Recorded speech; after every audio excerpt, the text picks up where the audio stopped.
Good morning. Good afternoon. Well, you know what? Some places it is morning. Hi, my name is LaKeesha Hines, and you're watching the SOS show where I'm saving our sex lives one bedroom at a time.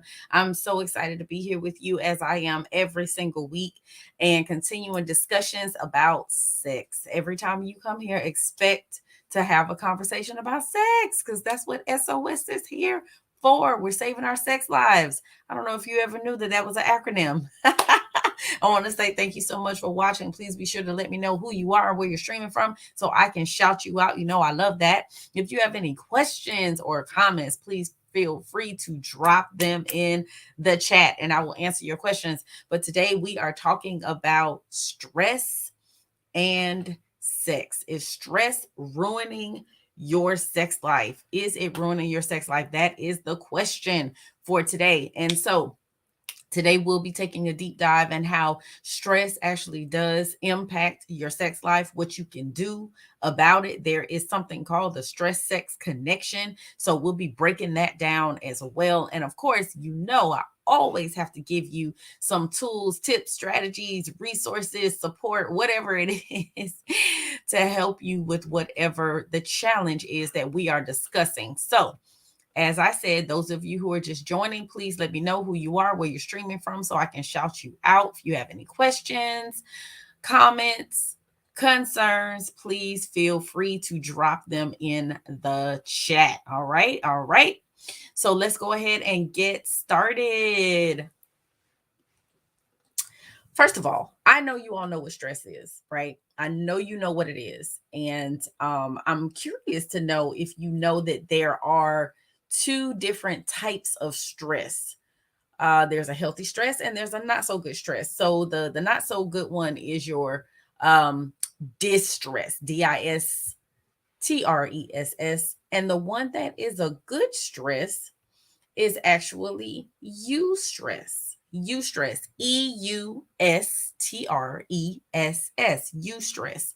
And so there is some level of stress that is necessary and needed for us to just function as human beings. That's the eustress. And the distress is the bad one, right? That's the one that if we continue to have for extended periods of time, that impacts us mentally, emotionally, and can have a physiological manifestation. So that's the one that's not good for us.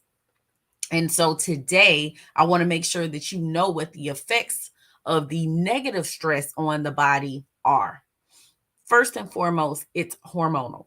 Okay. It is mainly hormonal. Stress triggers the release of cortisol, and cortisol helps us to cope with stress, which is a good thing. And so when you're experiencing that eustress, you'll have the release of cortisol, which is a good thing. But when stress becomes day in and day out, bad stress day in and day out, cortisol can become elevated. And this is where the problems typically begin. Because cortisol is part of our sympathetic fight or flight system, when we have that elevated, not so good stress in and out, we're constantly in this fight or flight mode. And sexual arousal actually requires us to calm down the sympathetic system. And it also requires the activation of the relaxing parasympathetic nervous system. So we have to have calming of the sympathetic system and activation of the parasympathetic nervous system in order for sexual arousal to occur. When we have this elevated cortisol levels, we're not having the relaxation of the sympathetic nervous system, and it just throws everything off, making it extremely difficult for you to become aroused. So, what are some things that you can do to reduce stress? Well, deep breathing exercises. Many times when we're stressed out, the first thing we do is we stop breathing. We tense up, chest is tight, and we're not taking deep breaths. We're taking short, shallow breaths. So being focused on your breathing actually helps you to take your mind away from whatever the thing is that's stressing you out, because now you're shifting your focus from the problem, from the issue, from the situation onto your breathing. Meditation is another good one. Meditating every single day can get you centered, get you started for your day. Practicing mindfulness is another good thing. And coupled with that mindfulness is some form of meditation and some form of deep breathing.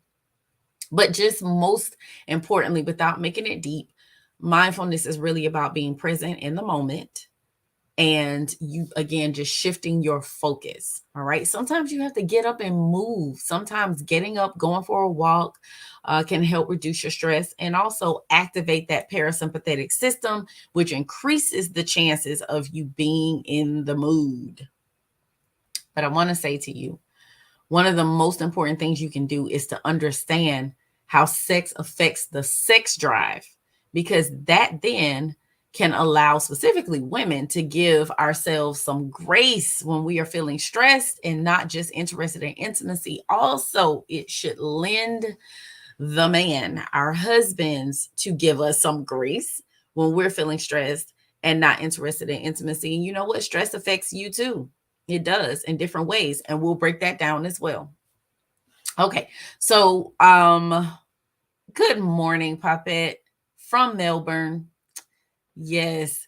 She says, sometimes I find it best to just get started and then the stress is resolved. Well, hey, that's a solution too. I like it. I like it. And if you're talking about sex, which I'm assuming you are, many times that is what I recommend to my clients. I tell them, just get started, even if you don't necessarily feel it. Usually, once you start and you're engaged, then typically everything else will fall into line, fall into place, and you'll actually enjoy it. And sex can be a stress reliever. Yes, which segues me into the next part of this, the stress sex connection. Sex is an awesome way to relieve stress, and some of the benefits are releasing of endorphins. And I told you it's hormonal with the stress thing, right? So not only the release of endorphins, but other hormones that will elevate our mood. Sex also is a great exercise. Those of you who are trying to get your cardio up, it can be a really great exercise, which in and of itself is an effective stress reliever, getting up and moving and exercising. But stress can also prevent us from getting in the mood, and also in extreme situations, it can prevent us from being able to perform sexually. All right, I see you here, Prince of Petty. You say, I'm researching the fact that it may be a combination of my antidepressants and stress that's messing up my sex life. Is that a possibility? Absolutely. Absolutely. I talked about this a couple weeks ago, that with the type of medication that you may be taking for, whatever condition you have or whatever your physician is trying to treat, it definitely can impact your sex life in a negative way.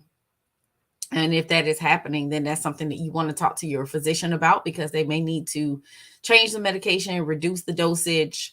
They can support you with that if it is the medication that is causing there to be an issue in the bedroom. But absolutely, very much so possible.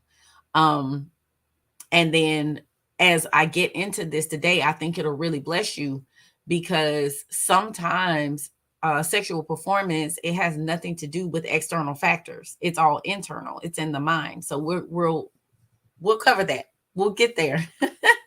So hold on. Don't go anywhere, okay? Because we will get there. All right. So I said hormones, right? Hormones. So I'll just present a scenario to me. You tell me if this resonates with you. So let's say you've had an argument with your spouse in the morning before you left, or maybe on your lunch break, you all connect, touch base, and you end up getting into an argument, really bad argument. And then, you've had a long day. You get home, you're tired. You're still thinking about the argument, because most likely you haven't had a chance to get resolution because you were on your lunch break, right? So you to go back to work and you don't really have an opportunity to resolve it.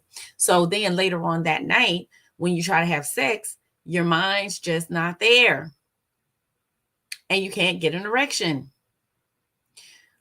The next like logical thing is for your spouse to think, is there something wrong?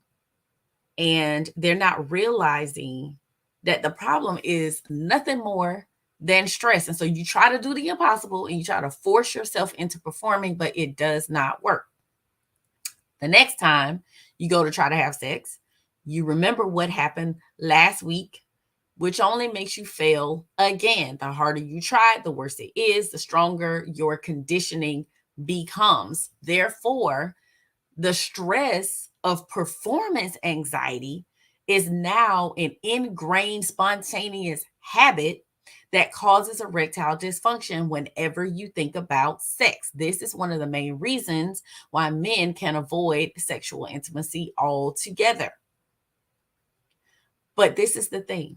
For millions and millions and millions of men, erectile dysfunction is nothing more than a stress response that triggers a classic mind-body phenomenon. Sexual activity is under the control of our autonomic or our involuntary nervous system. We have no conscious control over it. So, men, when you are stressed out, overly stressed out, and it impacts your performance, the next time you go to have sex, you are thinking about the last time, you develop this anxiety, that in turn causes you not to be able to perform. And so now you've made a connection, a correlation that you're not going to be able to perform, and therefore you don't. So we do have to be so mindful of the correlations and connections that we make with our maybe inability to perform, that it literally may be an isolated incident. And it's just because your mind was someplace else. So you have to think about that. Okay. So to your point, Prince, to your point, Prince, if you started taking a new medication and that impacted your ability to perform because you read the fine print and it said that it may cause erectile dysfunction, and you're anticipating that there's going to be some type of lack of ability to perform, you actually can psych yourself out and your body can respond to that to say, uh-oh, we're not going to be able to perform, and therefore you can't. It could be, again, that it is completely outside of your mind and it really is the medication, which is why I'm saying consult your physician, right? But it also could be stress, that you're stressed out about whatever's going on in your world. You're stressed out about finances or bills or whatever the case may be. An argument that you have with your spouse. It could be, like I said, with the whole, you read the fine print with the medication and you have now stressed yourself out thinking that I'm not going to be able to perform or please my spouse or my partner. And now you can't perform. So explore the medical piece first, the medication, right? And if not that, then literally it could just be stress. It could just be stress. And I'm going to give you some things that you can do to alleviate the stress in addition to what I've already given you. All right. Papette says, it is my personal experience that antidepressants will either make you gain weight or completely lose your sex drive. So I chose to go with cognitive therapy. So Papette's giving you a little support there, Prince. And that's why I'm saying talk to your physician if this is something that is impacting your sex life in a negative way. All right. So now back to the men, because I'm going to get to the ladies, but I want to get to the men. And I really want to break this down for you all. Whenever a man becomes aroused, there are nerve impulses that cause blood vessels in the penis to dilate, which allows that steady flow of blood into the spongy tissue. And so at the same time this is happening, a circular muscle called the sphincter constricts to prevent blood from flowing back. So the blood flows to the penis, and then that sphincter activates to prevent the blood from flowing back to maintain that erection. But during stress, blood vessels don't fully dilate, and the sphincter fails to constrict, which both contribute to the erectile dysfunction. So you're not getting as much blood flow to that penile region, right? And then the sphincter is not constricting the way that it needs to prevent the blood from flowing back, which impedes your ability to maintain the erection that you did get. So it's not even a full erection, and then you can't maintain it because the sphincter is not constricting. So whenever there are negative events, they create this spontaneous stress response that actually intensifies, and the more ingrained it becomes. And so the physiological actions like the erection, they're controlled by the autonomic nervous system, which I told you, and the conditioning process is more easily developed and then that much harder to break. So like I said, if you are stressed out, you don't get that full erection, you don't maintain the erection. Now you again are conditioning yourself that this is how I'm going to respond when I'm stressed out. Therefore, you can't perform. And once that is in your mind, it is so difficult to get you to break that conditioning, change your mindset. So just like any stress response, there's a variety of hormones I told you that are disrupted as well. The endorphins, which actually block pain during stress, they also block the release of LHRH, which is luteinizing hormone releasing hormone. And then you get a decrease in that LHRH that causes a drop in the LH, which is the luteinizing hormone. And this is the hormone that's important in testosterone production. FSH, which stimulates sperm formation, also declines.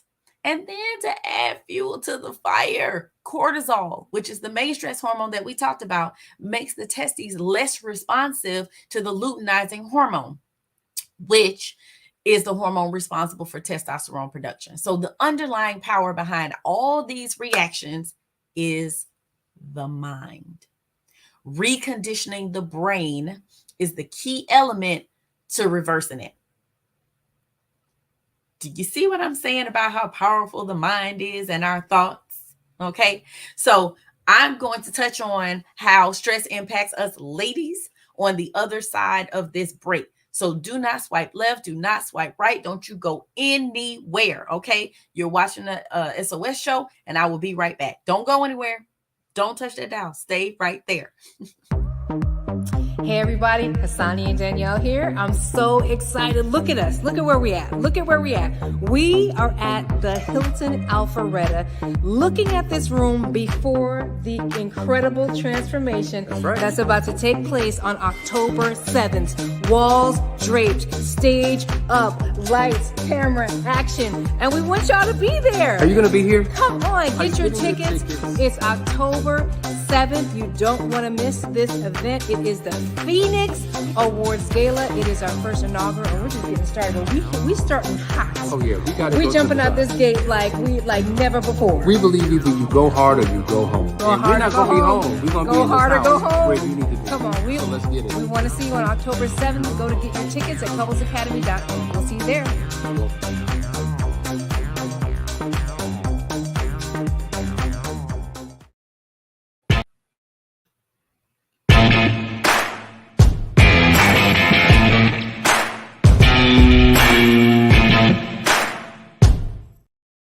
Welcome back. Welcome back. Listen, if you do not have your tickets for the Phoenix Gala Awards, I do not know what the heck are you waiting for? What are you waiting for? Get your tickets. I'm going to be there.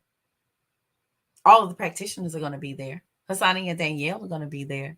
Dressed to the 9, okay? Or I should say to the 10. Most people will be dressed to the 9. They'll be dressed to the 10. You need to make sure you are there. I want to meet you. You've been watching the show. I want to shake your hand and thank you in person for watching SOS show. I thank you every single week. I thank you for your like, share, and subscribes and your all of that. I thank you for all of that. But I want to be able to shake your hand, put my arm around your neck, not to choke you, but to hug you, right? To say thank you for the support of Couples Academy and for watching the SOS show. So you need to have your face in the place. It is not too late to get tickets. Just go to couplesacademy.org/events and you can get your tickets to join us at the gala. I want to see you there. I was looking at the comments here. Prince of Petty says, wow, I'll talk to my physician, but the stress and performance anxiety is definitely there. So yeah, talk to your physician, clear up the medical stuff, and then call me, okay? And let's get you together, Prince of Petty. Let's get you together because stress and performance anxiety is definitely something I am here to help you with. So all you got to do is make a discovery call. Okay, that's all you got to do. Reach out, make that call. Let's get to work. All right, so let's jump back in. We were talking about the men and how stress impacts males. And now I want to talk about the ladies, right? Because we're impacted as well with this stress stuff, right? And I think sometimes a little bit more than men because we're always in our heads, right? So we also can be victim of this stress sex connection because sex for women is not only physical, but it is an intensely emotional experience, which is why I'm saying I think we live in our heads a little bit more than the men do. But just like for men, there is not a more powerful aphrodisiac for women than the brain. Women, we are stimulated by a man who is intelligent and smart and who can talk and make us laugh. All of that comes from the brain.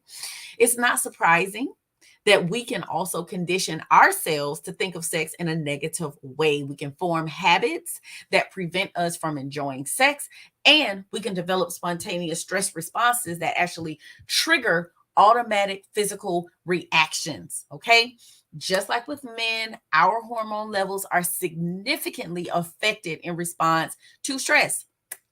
So we talked about LHRH, right? Where these endorphins will inhibit LHRH, which causes lowered LH levels. So in us, LH triggers ovulation. LH triggers ovulation. Think about that, ladies. And in men, that LH is important, that luteinizing hormone is important in testosterone production. But for us, it actually triggers ovulation. Cortisol blocks the anterior pituitary from releasing proper levels of LH and FSH, prolactin, estrogen, and progesterone levels become disrupted as well. So the effect in females is not only in a regular ovulatory cycle, but an environment where fertilization and implantation of the egg into the uterine wall is more difficult. Did you hear what I just said? Those of you who are trying to get pregnant, if you are stressed out, do you see that this causes irregular ovulation? And also, you create a volatile environment that will impact your body's ability naturally to fertilize and implant an egg into the uterine wall. So, I'm just saying, you all, you have to understand this stress is a thing. It's a real thing, and we have to take it very seriously. Men and women produce FSH, LH, testosterone, and estrogen. It's just in different amounts. But when we have chronic stress, it affects the concentration of all sex hormones because the body produces stress hormones like the cortisol at the expense of the sex hormones like testosterone. And so, in order to fight stress, our body will shut down sex mechanisms so that we're better able to deal with more urgent and immediate needs. Remember, I said you left in this fight or flight response. And so, we're not thinking about being sexual. So, when this happens, where the sex mechanisms shut down so that we can deal with the immediate needs and the more pressing and urgent needs, there's a change that occurs. And that is the stress shift in hormone production. That helps us to respond to any life threatening situations because now we're focusing on hormone production for survival rather than procreation. And the shift in the hormones now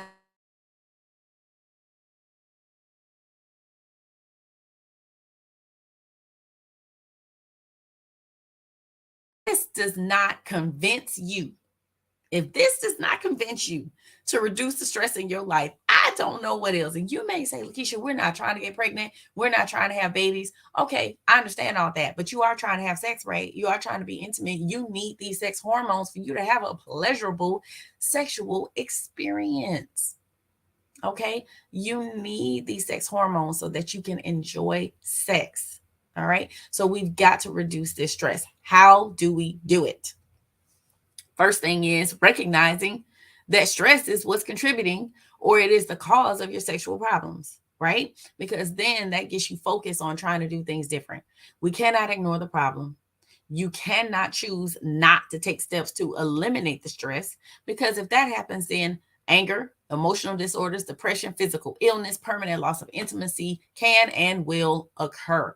So we have to follow some mind body suggestions that can help recondition the brain and reverse the process before it gets out of control. So, what are we going to do, my dear lovies? What are we going to do? First thing is we must communicate our fears and desires. We absolutely must communicate our fears and desires. When there are problems in the bedroom, you're having sexual problems, that will lead to loneliness and hostility if you don't share your feelings with the person you are with. The majority of sex problems start in the brain anyway, and they're typically the result of stress or anxiety. And so, any treatment that you're going to have, it has to begin with both partners in it together. So you do have to share the anxiety, stress, and depression with your partner. And sometimes that's enough to fix it. Just talking about it, sharing your fears, sharing your desires, that can help to reduce the stress, which ultimately can help to rewire, recondition that brain and get everything flowing naturally as it should. As it should. All right. Popette shares a life hack for the guys. If your woman is overwhelmed and stressing about the mountain of housework, please just do the damn dishes without her having to ask. I'm feeling that, Popette. What she's saying is if your woman is stressed out about kids, about housework, about bills, or whatever, help, support, contribute. And those of you who do those things, we love you. We thank you. God bless you. But those of you who are not, here's an opportunity for you to do something different so you can have something different. So thank you, Popette. Thank you, Popette, for that. All right. Next thing, use special techniques.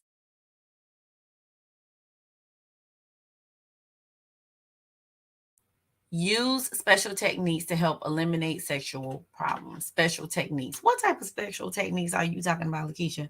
Okay, there are so many resources available that speak to the causes of sexual problems and their cures. But some of the more common ones, Kegel exercises. You've heard of these, right? It's Kegel exercises. That's where you tighten up that um, pelvic floor, pelvic floor, and you hold it for so many seconds and then you release and you just do that over and over and over again. That can tighten up that area. Because maybe you're not experiencing the same level of fit that you used to have. And so you do those Kegel exercises so that your man is feeling every single part of you as he's inside of you. Sensate focus technique. Sensate focus technique. Start stop technique. Now I think that one's really common, the start stop technique, right? Where basically you get yourself aroused, you get yourself stimulated, and you go like as far as you think you can go, and then you stop. And then you stop. And then you just do that over and over again. What you're doing is you're building up a muscle. You are building up and strengthening and increasing your endurance so you last longer. All right. Sensate focus. I don't know if you heard of this. I don't know, if this is something that you would just hear as much as you do with Kegel exercises and the start stop technique. But sensate focus, this is where partners are learning to enjoy touch just for the sheer pleasure of it. Just for the sheer pleasure of it. So we're just trying to get to know each other, get to know ourselves, our bodies, and all of those things in a better way. Okay. In a better way. So that's something that you can do. A lot of times sexual dysfunction is a result of weakened pubic muscles, sensitivity problems, or actually spectatoring, where you're watching or imagining yourself fail in what you're doing, which is a mental thing, right? So if you try these techniques, that could really, really help you, okay, in rewiring and changing that thinking. Exercise is always a big one. You want to make sure that you're getting that cardio in. That helps increase your stamina. Taking supplements to boost your energy and libido. There's certain vitamins and minerals and herbs that have been shown to increase libido. like B complex, vitamin E, zinc. So you can research that for yourself. Sleep is important because if you're tired, you won't have the energy to perform, and also set the mood. I've talked about that multiple times. Setting a mood is not as easy as turning on a switch, right? Some of the best mood setters are music, aromas from scented candles, the right lighting, massage, that sensate focus where you're just focused on touch and reducing the amount of anxiety of stress with performance, and that it just is okay, like as long as we're enjoying each other. And then if all else fails, you've been trying and nothing's working, and you've been trying it on your own, you need to talk to me. Make a discovery call, reach out. I'm here to help you. This is what I love to do. So reach out and get support. All right. So thank you all so much for watching. I appreciate you. I will be here same time, same place next week. Make sure you don't meet me here, but beat me here. Okay. Beat me here. All right. I love you all. Have a great day. Thanks for watching. Bye bye, you guys. See you next week.